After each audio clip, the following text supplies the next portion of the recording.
ಆತ್ಮೀಯ H16 news ವೀಕ್ಷಕರೇ, ನಾನು ನಿಮ್ಮವ MI ಅಥವಾ ಮಲ್ಲಪ್ಪ ಜೋತವಾರ್. ಆತ್ಮೀಯರೇ, BDCC ಅಂದರೆ ನಮ್ಮ ಬೆಳಗಾವಿ ಜಿಲ್ಲೆಯ ಈ DCC ಬ್ಯಾಂಕ್, ಮಧ್ಯವರ್ತಿ ಬ್ಯಾಂಕ್, ಅದರ ಏನಪ್ಪ ಅಂತಂದ್ರೆ ಚುನಾವಣೆ, BDCC ಚುನಾವಣೆ ಸಮೀಪದಲ್ಲೇ ಬಂದೇ ಬಿಟ್ಟು ಅನ್ನೂ ಅಷ್ಟಲ್ಲ, ಈಗ ಪೂರ್ವಭಾವಿ ಸಭೆಗಳು ಸ್ಟಾರ್ಟ್ ಆಗಿಬಿಟ್ಟಿದ್ದಾವೆ.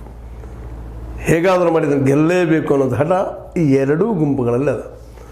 ಅದರಲ್ಲೂ ಕತ್ತಿಯವ್ರಿಗಂತೂ ಈಗ ಏನಾಗ್ಯದಪ್ಪ ಅಂದರೆ BDCC ಬ್ಯಾಂಕ್ ಒಂದು ಬಿಸಿ ತುಪ್ಪದಂಗೆ ಆಗ್ಯದ. ಅದರಲ್ಲೂ ಉಮೇಶ್ ಕತ್ತಿಯವರಿದ್ದಾಗ ಇಡೀ ಜಿಲ್ಲೆಯ ರಾಜಕೀಯವನ್ನು, ಅದರಲ್ಲೂ ಚಿಕ್ಕೋಡಿ ಭಾಗದ ರಾಜಕೀಯವನ್ನು ತಮ್ಮ ಕಪ್ಪಿಮುಷ್ಟಲ್ಲಿ ಇಟ್ಕೊಂಡಿದ್ರು. ಅವರು ಹಿಡಿತವನ್ನು ಸಾಧಿಸಿದ್ರು. AB ಪಾಟೀಲರನ್ನು ಬದುಕಿ ಸೇರಿಸಿದ್ರು. ಅದೇ ಕಾಲ ಲಕ್ಷ್ಮಣ ಸವದಿಯವ್ರನ್ನ ಬದುಕಿ ಸೇರಿಸಿದ್ರು. ಜೊಲ್ಲೆಯವ್ರನ್ನು ಏಳಬೇಕು ಅಲ್ಲಿ ಇಟ್ಕೊಂಡಿದ್ರು. ಹೀಗಾಗಿ ಅಲ್ಲೇ ಒಂದು ಲಿಂಗಾಯತ್ ಲಾಬ್ ಆಗಿರ್ಬೋದು ಅಥವಾ ಇನ್ನುಳಿದ ವ್ಯವಹಾರಗಳಾಗಿರ್ಬೋದು ಎಲ್ಲ ದೃಷ್ಟಿ ಇಟ್ಕೊಂಡು ಉಮೇಶ್ ಕತ್ತಿಯವರು ತಮ್ಮನನ್ನು ರಮೇಶ್ ನಮ್ಮ ಕತ್ತಿಯವರನ್ನು ಅದರ ಅಧ್ಯಕ್ಷನಾಗಿ ಮಾಡಿಕೊಂಡು ತಮ್ಮ ಮೆಜಾರಿಟಿಯನ್ನು ಮೇಂಟೈನ್ ಮಾಡ್ಕೊಂಡು ಬರುವಂಥದ್ದು. ಆ ಸಂದರ್ಭದಲ್ಲೇ ಜಾರಕಿಹೊಳಿ ಅವ್ರ ಜೊತೆಗೆ ಅವ್ರು ಹೊಂದಾಣಿಕೆ ಮಾಡ್ಕೊಂಡಿದ್ದರು. ರಮೇಶ್ ಅವ್ರ ಜೊತೆ ಆಗಿರ್ಬೋದು, ಬಾಲಚಂದ್ರ ಅವ್ರ ಜೊತೆ ಆಗಿರ್ಬೋದು, ಸತೀಶ್ ಅವ್ರ ಜೊತೆ ಆಗಿರ್ಬೋದು, ಹೊಂದಾಣಿಕೆ ಮಾಡ್ಕೊಂಡು ಹೋಗಿದ್ರು. ಆಗ AB ಪಾಟೀಲರು ಮತ್ತು ಉಮೇಶ್ ಕತ್ತಿಯವರು ಸಹಿತ ಭಾಳ ಆರಂಭದಲ್ಲಿ ಉತ್ತಮ ಬಾಂಧವ್ಯವನ್ನು ಜಾರಕಿಹೊಳಿ ಅವ್ರ ಜೊತೆಗೆ ಹೊಂದಿದ್ರು. ಆದರೆ ಕಾಲ ಯಾರಿದ್ರಿ, ಯಾವ ಕಾರಣಕ್ಕೂ ಅವ್ರವ್ರ ನನಗೆ ಭಿನ್ನಾಭಿಪ್ರಾಯ ಬಂದು ಇವತ್ತು ಕತ್ತಿಯವರ ಅಧ್ಯಕ್ಷಗಿರಿನ ಈಗ ಕಳೆದ ಕೆಲವು ತಿಂಗಳ ಹಿಂದೆ ಕಸ್ಕೊಂಡಿದ್ರು, ನೀವು ನೋಡಿದಿರಿ. ಆ ಸಂದರ್ಭದಲ್ಲೇ 10 ಜನ ನಿರ್ದೇಶಕರು ಈ ನಮ್ಮ ಜಾರಕಿಹೊಳಿ ಮತ್ತು ಜೊಲ್ಲೆಯವರ ಜೊತೆಗೆ ಗುರುತಿಸಿಕೊಂಡಿರುವ ನಿರ್ದೇಶಕರು. ಹೀಗಾಗಿ ಅಧ್ಯಕ್ಷ ಸ್ಥಾನವನ್ನು ಬಿಟ್ಟುಕೊಡ್ಬೇಕು ಅಂತ ಪ್ರಸಂಗ ಬಂತು. ಅದೆಲ್ಲ ಈಗ ಅದ್ರ ಜೊತೆಗೆ ಇನ್ನೊಂದು ಬಹಳ ಒಂದು ಏನಪ್ಪ ಅಂದ್ರೆ ಕತ್ತಿ ಸಹೋದರರಿಗೆ ಅಥವಾ ಕತ್ತಿ ಕುಟುಂಬಕ್ಕೆ ಆಗಿದ್ದೇನಪ್ಪ ಅಂದ್ರೆ ಹುಕ್ಕೇರಿ ನಿರಂತರವಾಗಿ ಅವ್ರ ಕೈಯಲ್ಲಿದ್ದಂಥ ವಿದ್ಯುತ್ ಸಹಕಾರ ಸಂಘ, ಅದು ಇವತ್ತು ಅವ್ರ ಕೈಯಲ್ಲಿಲ್ಲ. ಇವೆರಡೂ ಅವ್ರು ಹೋದಂಥ ಕಾರಣಕ್ಕಾಗಿ ಚಿಕ್ಕೋಡಿ ಭಾಗದಲ್ಲಿ ಅವ್ರ ರಾಜಕೀಯ ಹಿಡಿತ ಸೆಡಲ್ ಆಯಿತು ಅನ್ನುವಂಥ ಮಾತುಗಳು. ಅದರಲ್ಲೂ ಪ್ರಿಯಾಂಕಾ ಜಾರಕಿಹೊಳಿ ಅಂದರೆ ಸತೀಶ್ ಅವರು ಚಿಕ್ಕೋಡಿನ ಗೆದ್ದ ಮೇಲಂತೂ ಜಾರಕಿಹೊಳಿ ಕುಟುಂಬದ ಹಿಡಿತ ನಿಧಾನಕ್ಕೆ ಆವರಿಸ್ಕೊಳ್ಳಿಕತ್ತದ. ಅವರ ಆಕ್ಟೋಬಸ್ ಹಿಡಿತ ನಿಶ್ಚಿತವಾಗಿಯೂ ಅಲ್ಲಿಯ ರಾಜಕಾರಣಿಗಳಿಗೆ ಒಂದಿಷ್ಟು ಉಸಿರು ಕಟ್ಟಿಸೋಂಗಾಗಿರ್ಬೋದು. ಬಟ್ ಆದರೆ ಆರಂಭ ಹಂತದ ಇವೆಲ್ಲ ಡೆವಲಪ್ಮೆಂಟ್ ನೋಡಿದಾಗ ಜಾರಕಿಹೊಳಿ ಸಹೋದರರ ಸಹಿತ ಭಾಳ ಎಚ್ಚರಿಕೆ ಹೆಜ್ಜೆಯನ್ನು ಇಡ್ತಾ ಇದ್ದಾರೆ. ಇಲ್ಲ ಯಾವ ರೀತಿಯಾಗಿ ಇಲ್ಲಿ ಗೋಕಾಕ್ ಮಟ್ಟದಲ್ಲಿ ಮಾಡಿದಂಥ ರಾಜಕೀಯ ಇಲ್ಲಿಲ್ಲ. ಯಾಕೆಂತಂದರೆ ಚಿಕ್ಕೋಡಿ ಭಾಗದಲ್ಲಿ ಎಚ್ಚರಿದ್ದಂಥ ರಾಜಕಾರಣಿಗಳಿದ್ದಾರೆ. ಅವ್ರದ್ದೇ ತಮ್ಮದೇ ಅಂತ ಬಲಿಷ್ಠ ಒಂದು ಸಂಘಟನೆಗಳು ಮಾಡ್ಕೊಂಡಿದ್ದಾವೆ. ಹೀಗಾಗಿ ಅಲ್ಲಿ ಸ್ನೇಹದ ರಾಜಕೀಯ, ಆತ್ಮೀಯ ರಾಜಕೀಯ ಮಾಡಿಕೊಂಡು ಹೇಗಾದರೂ ಮಾಡಿ ಚಿಕ್ಕೋಡಿ ಭಾಗದಲ್ಲಿ ಪೂರ್ತಿ ಕಬ್ಜಾ ಮಾಡಿಕೊಳ್ಬೇಕು ಅನ್ನೋಂಥ ಒಂದು ವಿಚಾರವೂ ಇಲ್ಲದ ಇಲ್ಲಂತಲ್ಲ. ಅದಕ್ಕೆ ಸ್ನೇಹದ ಮಾದರಿ ಹಿಡ್ಕೊಂಡು ಆ ಸ್ನೇಹತ್ವದ ಬಲೆಯಲ್ಲಿ ಆ್ಯಕ್ಚುಲಿ ಚಿಕ್ಕೋಡಿ ಭಾಗದ MP ಎಲೆಕ್ಷನ್ದಲ್ಲ ಜೋರ್ದಾರಾಗಿ ಎದುರಾಗಿ ನಮ್ಮ ಸತೀಶ್ ಅವರಿಗೆ ಮತ್ತು ಜೊತೆಗೆ ಜೊಲ್ಲೆಯವರಿಗೆ ತಿಕ್ಕಾಟಾಗಿದ್ದು ನೋಡಿದ್ದೀರಿ. ಕೊನೆಗೆ ಅದರಲ್ಲಿ ಸೋತರು ಜೊಲ್ಲೆಯವರು. ಆ ಸೋಲಿಗೆ ಕತ್ತಿಯವ್ರ ಕಾರಣ ಅನ್ನುವಂಥದ್ದು ನಮ್ಮ ಜೊಲ್ಲೆಯವ್ರ ತಲೆಯಲ್ಲಿ ಬಂದಿದ್ದರಿಂದಾಗಿ ಜೊತೆಗೆ ರಮೇಶ್ ಕತ್ತಿಯವರು ಆ ಸಂದರ್ಭದಲ್ಲಿ ತಪ್ಪು ಮಾಡಿದ್ರೇನೋ. ಯಾಕೆಂದರೆ ತಮ್ಮ ಪಾರ್ಟಿಯ ವ್ಯಕ್ತಿ ಅವ್ರ ಪರವಾಗಿ ಒಂದಿಷ್ಟು ನಿಜವಾಗಿಯೂ ಇಳಿದು ಹೋರಾಟ ಮಾಡಬೇಕಾಗಿತ್ತು. ಕೇವಲ ಜೈಕನೇಕ ಅಲ್ಲ, ಮಾಡಬೇಕಾಗಿತ್ತು, ಮಾಡಲಿಲ್ಲ. ಅದು ದೊಡ್ಡ ಕಾರಣ ಆಗಿಬಿಡ್ತು ಇವತ್ತು. ಹೀಗಾಗಿ ರಮೇಶ್ ಕತ್ತಿಯವರು ಏಕಾಂಗಿ ಆಗಿದ್ದಾರೆ. ಜೊತೆಗೆ ಮಕ್ಕಳಿದ್ದಾರೆ ಇಲ್ಲಂತಲ್ಲ, ನಿಖಿಲ್ ಕತ್ತಿ ಇರ್ಬೋದು, ಪೃಥ್ವಿ ಕತ್ತಿ ಇರ್ಬೋದು, ಮತ್ತೆಲ್ಲರೂ ಇರ್ಬೋದು, ಅವ್ರಿಗೆ ಬೇಕಾದಂಥ ಕೆಲವೊಂದು ಜನ ಇರ್ಬೋದು. ಆದರೆ ಪೂರ್ಣ ಪ್ರಮಾಣದ ರಾಜಕೀಯ ಹಿಡಿತವನ್ನು ಸಾಧಿಸುವಂಥ ವ್ಯಕ್ತಿಗಳು ಅವ್ರ ಜೊತೆಗೆ ಯಾರೂ ಕಾಣಿಸ್ಕೊಳ್ತಾ ಇಲ್ಲ. ಇವತ್ತು ಲಕ್ಷ್ಮಣ ಸವದಿಯವರು ಮೂಲತಃ ರಮೇಶ್ ನಮ್ಮ ಕತ್ತಿಯವರಿಗೆ ಮತ್ತು ಇವರಿಗೆ ಹಿಂದೆ ಅಧ್ಯಕ್ಷ ಸ್ಥಾನದಲ್ಲಿ ತಿಕ್ಕಾಟಾಗಿದ್ದು ನಾವು ನೋಡಿದ್ವಿ. ಹೀಗಾಗಿ ಮೊದಲಿಂದ ಅವರು ರೈಲ್ವೆ ಹಳಿ ಹಾಗೆ ಒಂದು ಡಿಸ್ಟೆನ್ಸ್ ಅವ್ರ ಮಧ್ಯದಲ್ಲಿತ್ತು. ಇವತ್ತು ಅನಿವಾರ್ಯವಾಗಿ ಜೊತೆಗೆ ಜೊಲ್ಲೆಯವ್ರ ಸ್ನೇಹ ಆಗಿರ್ಬೋದು ಮತ್ತು ಅನಿವಾರ್ಯವಾಗಿ ಜಾರಕಿಹೊಳಿ ಸ್ನೇಹ ಆಗಿರ್ಬೋದು. ಲಕ್ಷ್ಮಣ ನಮ್ಮ ಸೌದಿಯವ್ರಿಗೆ ಬೇಕಾಗಿರ್ಬೋದಿಲ್ಲ ಅಂತಲ್ಲ. ಯಾಕಂದ್ರೆ ರಾಜಕೀಯದಲ್ಲಿ ಯಾರಿಂದ ಏನಾದ್ರು ಸಾಯಿಸಿ ಹೋಗಿದ್ರೆ ಎಲ್ಲ ಹೊಂದಾಣಿಕೆ ಆಗಿ ಹೋಗಿಬಿಡ್ತಾರೆ. ಇಲ್ಲಿ ಆದರ್ಶ ಮತ್ತು ಏನೂ ಇಲ್ಲಿಲ್ಲ. ಅಧಿಕಾರ ಒಂದು ಆದರ್ಶ, ಅಧಿಕಾರ ಇಲ್ಲದ್ರೆ ಮುಗಿದೋಗ್ಬಿಡುತ್ತೆ, ಎಲ್ಲ ಹೊಂದಾಣಿಕೆ ಆಗ್ತಾರಂಥ ಸ್ಥಿತಿ. ಹೀಗಾಗಿ ಅವ್ರಿಗೂ ಇನ್ನೂ ಇವತ್ತು ಮಂತ್ರಿಗಳು ಸಿಕ್ಕಿಲ್ಲ.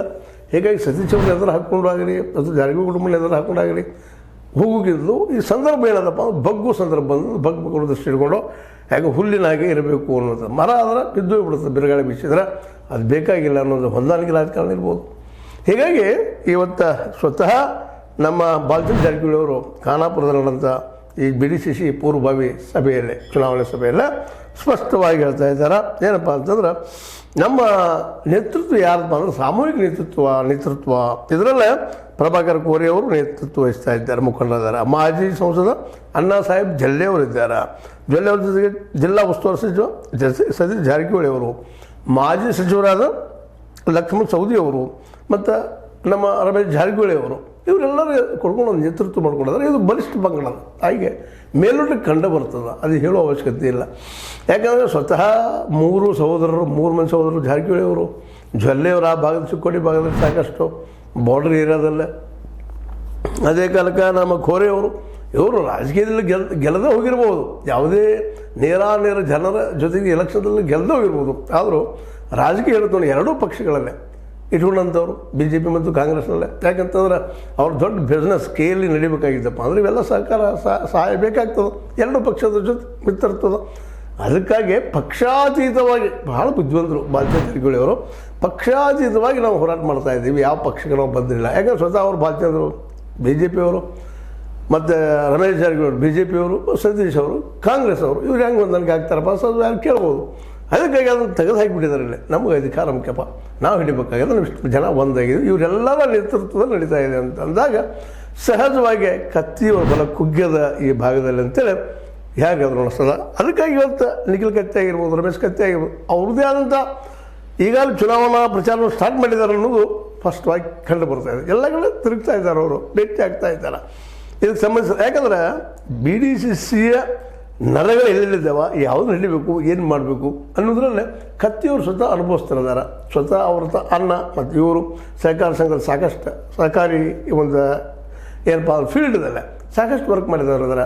ಪ್ರತಿಯೊಂದು ಆ ಭಾಗದ ಹಳ್ಳಿಗಳ ಜೊತೆಗೆ ಅಲ್ಲಿಯ ನಾಯಕರ ಜೊತೆಗೆ ಸಂಪರ್ಕ ಹೊಂದವರಿದ್ದಾರೆ. ಅದರಲ್ಲೂ BDCC ಅಧ್ಯಕ್ಷ ಸ್ಥಾನವನ್ನು ಯಾವ ರೀತಿ ನಾವು ಅದನ್ನು ಗೆಲ್ಲಬಹುದು ಅನ್ನೋದ್ರಲ್ಲಿ ಎಕ್ಸ್ಪರ್ಟ್ ಹೇಳಿದ್ದಾರೆ. ಅದೇ ರೀತಿ ಇಲ್ಲಿ ಜಾರಕಿಹೊಳಿ ಅವರು ಸಹಿತ ಇತ್ತೀಚೆಗೆ ನಿಮಗೆ ಗೊತ್ತದ, ಅವರು ಒಂದು ನೆಲಮಟ್ಟದಿಂದ ಬೇರೆ ಮಟ್ಟದಿಂದ ಬೆಳ್ಕೊಂಡು ಬರ್ತಾ ಇದ್ದಾರೆ. ಅದು ನಾವು ಆರೋಪ ಪ್ರತ್ಯಾರೋಪ ಬೇರೆ ವಿಷಯ, ಬಟ್ ಜನರ ಮನವನ್ನು ಗೆಲ್ಲುವಲ್ಲಿ ಅವರು ಯಶಸ್ವಿ ಆಗ್ತಾ ಇದ್ದಾರೆ ಅನ್ನೋದು ಸುಳ್ಳೇನಲ್ಲ.